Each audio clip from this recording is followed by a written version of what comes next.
Standards-Based Individualized Education Program, Module 6, Determining the Most Appropriate Assessment Option. According to federal regulations, students with disabilities are expected and required to participate in the statewide Accountability Assessment Program. The IEP team determines how a student will participate in the state's accountability system. The decisions are made on a student-by-student, assessment-by-assessment, subject-by-subject, and year-by-year basis. When determining the most appropriate assessment option, ask yourself what types of assessments are offered in the state, what types of responses do different state assessments require, and has the student received standards-based grade-level instruction. In addition, ask yourself, what is the student's instructional level? Can the student make progress toward grade-level standards in the same time frame? And finally, can the student demonstrate what he or she knows on the assessment options under consideration? Federal regulations further require that all students have access to and instruction in enrolled grade-level content. These laws make allowances for appropriate accommodations and alternate assessments, as mandated by a student's IEP. However, even alternate assessments are aligned to the same general education curriculum standards. When determining participation in Virginia's accountability system, all students with disabilities first must be considered for participation in the SOL assessments.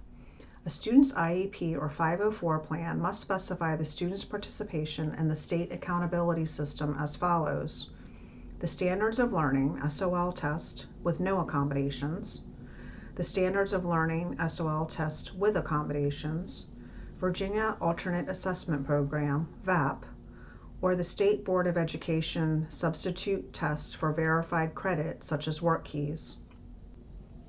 For information about the Virginia Standards of Learning assessments, explore the VDOE website at the address listed on the screen.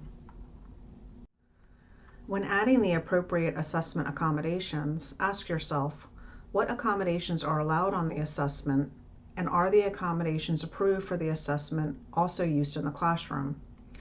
Accommodations considered for testing should be those that the student uses during classroom instruction and assessments as identified in the student's IEP.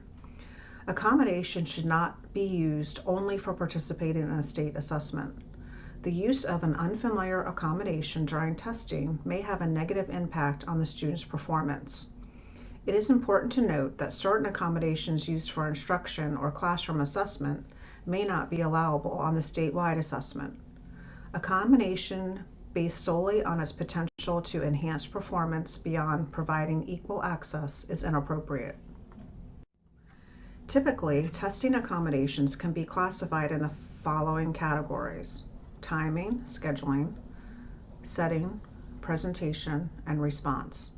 Please note these categories differ slightly from classroom accommodations discussed in Module 5, Identifying Special Education and Related Services.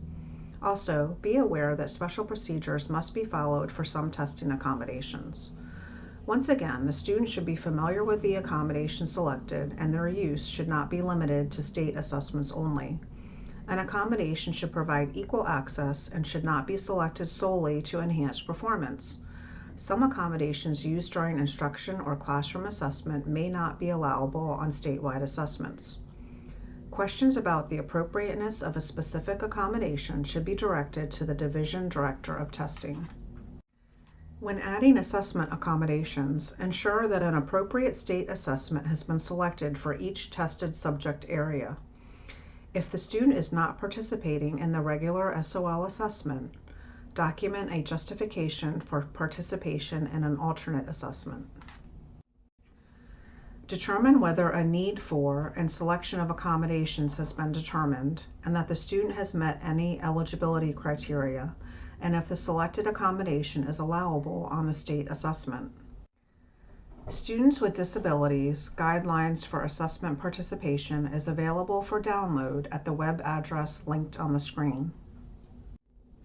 If an IEP team determines that a student must take an alternate assessment instead of a regular state assessment, the IEP team must explain why the student cannot participate in the regular assessment, why the particular assessment selected is appropriate for the student, including that the student meets the criteria for the alternate assessments, and how the student's non-participation in the regular assessment will impact the child's promotion, graduation, or other matters. Refer to the VDOE's Students with Disabilities Guidelines for Assessment Participation, a guide for educators and parents for guidance.